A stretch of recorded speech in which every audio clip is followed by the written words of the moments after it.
देखिए, जिस तरीके से हर बार सरकार उन युवाओं को, उन बेरोजगारों को टारगेट करती है जो सरकार की नीतियों के खिलाफ, भ्रष्टाचार के खिलाफ आंदोलन कर रहे हैं, उनको दबाने का काम कर रही है। उसी प्रकरण में अब फिर से शासन था, शासन ने माननीय न्यायालय के समक्ष जो प्रार्थना पत्र दिया है, जमानत प्रार्थना पत्र निस्तारण के लिए, आज उसके परिप्रेक्ष्य में आज बहस होनी थी और उसमें एक बहुत अच्छी बहस हुई। हमने अपने तथ्य रख के बताया।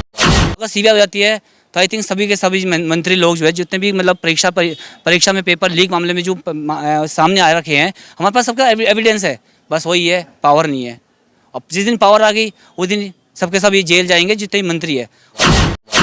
ये है कि जो लड़ाई लड़ रहे हैं उस लड़ाई को संवैधानिक तरीके से, संवैधानिक दायरे में रहते हुए हम लड़ेंगे। और ये युवाओं के भविष्य का सवाल है और इस प्रदेश के भविष्य का सवाल है। इस लड़ाई में जो भी है संवैधानिक दायरे में रहकर हम इस लड़ाई को लड़ेंगे। देखिए, हम अपनी लड़ाई लड़ेंगे, परंतु ये है कि प्रशासन इसमें सहयोग करे, शासन सहयोग करे, उत्तराखंड सरकार इसमें सहयोग करे कि इस प्रकार से प्रदेश को बेहतर बनाया जा सकता है।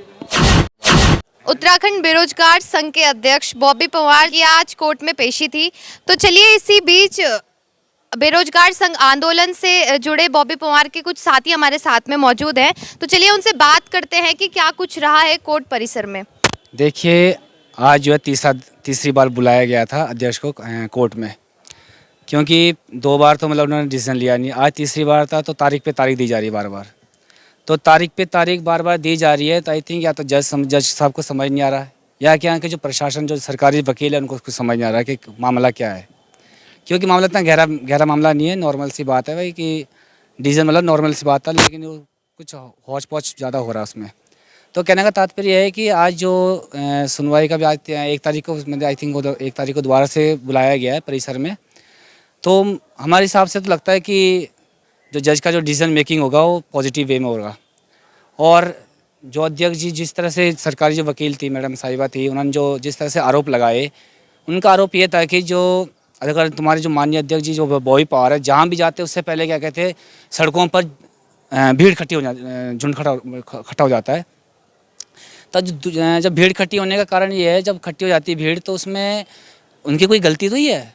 और कह रहे कि प्रशासन उनका ध्यान रखेगा, कि मतलब उनके पीछे रहेगा, कि अपना काम करेगा। तो मैं महिला जो सरकारी वकील थी इनको मैं बताना चाहूँगा कि जो प्रशासन का जो काम है वो यही है कि जनता की सेवा करना। उनको इसी बात का सैलरी मिल रही है, इसी बात के लिए काम कर रहे हैं। और जहाँ ये सवाल अगर आप धामी जी से, मुख्यमंत्री से पूछते कि जहाँ आप जा रहे, जनता भी आपके साथ जा रही, तो उनके साथ क्यों जनता जा रही है? Just you have to ask this like that question for Pushkar Singh Dhami. तो इस तरह से जो क्वेश्चन, मतलब ये कुछ हजम नहीं हुआ बात, मैम की जो बात थी हजम नहीं हुई।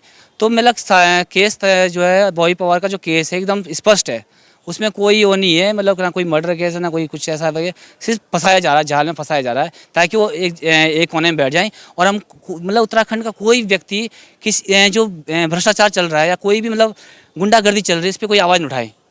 तो ये सरकार इतनी निकम्मी सरकार है, धामी सरकार इतना मतलब डरा हुआ जो है, काफ़ी डरा हुआ धामी है। तो आने वाले जो चुनाव है उस चीज़ का इनको डर है, खौफ बैठा हुआ कि आने वाले समय में पता नहीं क्या हो जाए। अब वो सीबीआई अगर जांच हो जाती है, जो हमारी मांग थी, जिसकी लड़ाई लड़ रहे हैं, वो सीबीआई मांग है। अगर सीबीआई हो जाती है तो आई थिंक सभी के सभी मंत्री लोग जो है, जितने भी मतलब परीक्षा में पेपर लीक मामले में जो सामने आ रखे हैं, हमारे पास सबका एविडेंस है। बस वही है, पावर नहीं है। अब जिस दिन पावर आ गई उस दिन सबके सब ये जेल जाएंगे जितने भी मंत्री है। और यहाँ पे जो है सिस्टम के अंदर जाना पड़ेगा। अगर किसी को सुधारना है तो सिस्टम के अंदर जाना बहुत ही ज़रूरी है, नहीं तो ये उत्तराखंड को बेच देंगे किसी न किसी दिन। तो मैं ये कहना चाहता हूँ धामी जी से कि आप सुधर जाइए, नहीं तो बहुत कुछ होने वाला है आपके साथ। और उत्तराखंड बेरोजगार संघ हमें जिंदाबाद है, जिंदाबाद रहेगा, जिंदाबाद। लगातार पेशी हो रही है आपकी कोर्ट में, तो क्या कुछ रहा है अंदर कोर्ट में? देखिए, जो हमारा आंदोलन है लंबे समय से चल रहा है और आगे भी चलता रहेगा। संवैधानिक दायरे में रहते हुए हम इस आंदोलन को लड़ रहे हैं। उसके बाद भी कहीं ना कहीं हमारे प्रशासन को, हम उत्तराखंड सरकार को आपत्ति है कि इस प्रकार के आंदोलन ना लड़े जाएं, बॉबी पंवार आंदोलन में प्रतिभाग न करें। इन कारणों से हमारे खिलाफ जो हमें कंडीशनल जो बेल मिली थी, उस बेल को खारिज करने के लिए इन्होंने यहाँ पर एक प्रार्थना पत्र लगाया था और कहा कि बॉबी पंवार बार बार उस कंडीशनल बेल का दुरुपयोग कर रहे हैं, तो उन्हें फिर से उनकी बेल खारिज करके जेल भेजा जाए। जबकि ऐसा नहीं है कि हमें, हमारा संविधान है, हमारे मौलिक अधिकार है, आर्टिकल 19 है, हमें अभिव्यक्ति की स्वतंत्रता देता है, हमें धरना प्रदर्शन करने की स्वतंत्रता देता है।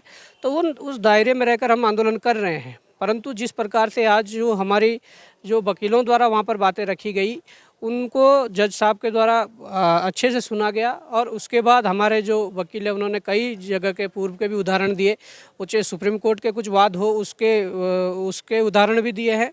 तो मैं ये कहना चाहता हूँ, वो पूरी बात सुनने के बाद हमें उम्मीद है कि न्यायालय से जो भी फैसला आएगा उस फैसले का हम सम्मान करेंगे। और उम्मीद है कि जिस प्रकार से चीज़ें रखी गई है वकीलों के द्वारा, उससे हमारे जो न्यायालय है वो सहमत होंगे। और हमें वर्तमान में जो हम आंदोलन कर रहे हैं, जिस प्रकार से चीज़ें हो रही है, पर सरकार जो षड्यंत्र कर रही है, उन सब बाधाओं को तोड़कर हमारे जो उसमें फेवर में फैसला है। मनमोहन कंडवालू, पूर्व नवभारत का अध्यक्ष हूँ। बॉबी पवार का जहाँ तक मुद्दा था, हम लोग जब जमानत हुई थी तब भी खड़े हुए थे। और अब जो जमानत के लिए इन्होंने विरोध कर रहे थे कि जो शर्तें थी कि उसका अनुपालन नहीं किया गया बॉबी पवार द्वारा, तो इन्होंने बेल कैंसिलेशन के लिए एक प्रार्थना पत्र दिया था।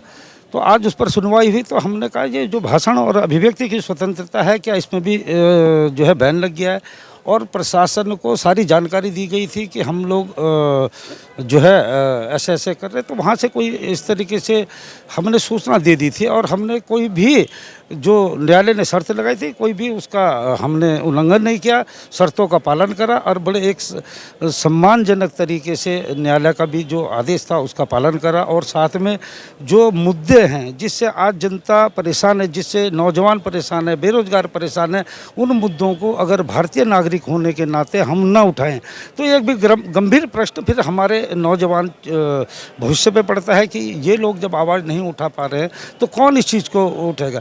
या तो फिर हम भी कुंभकर्ण की नींद सो जाएं, जब जागेंगे तब देखेंगे।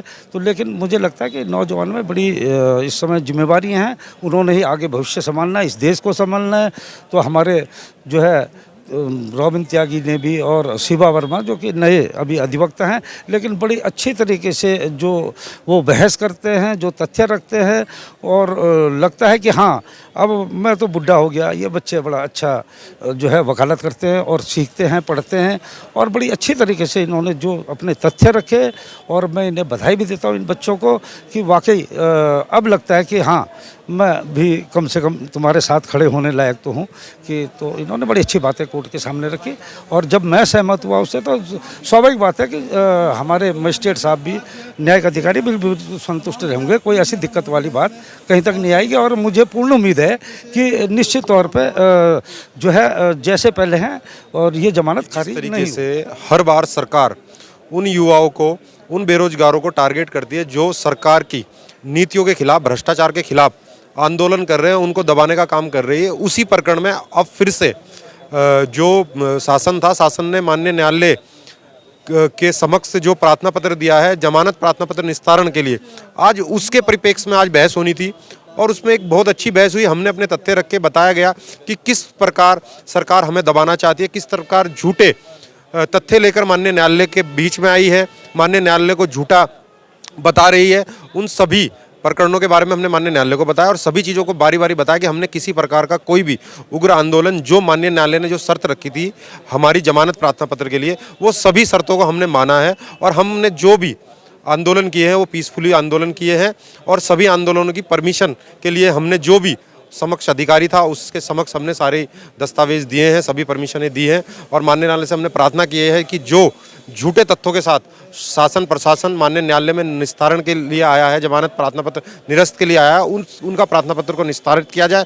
और जो जमानत हमारे जो युवा साथी हैं, बेरोजगार संघ के लोग हैं, उन सब की जमानत प्रार्थना पत्र को स्वीकार किया जाए।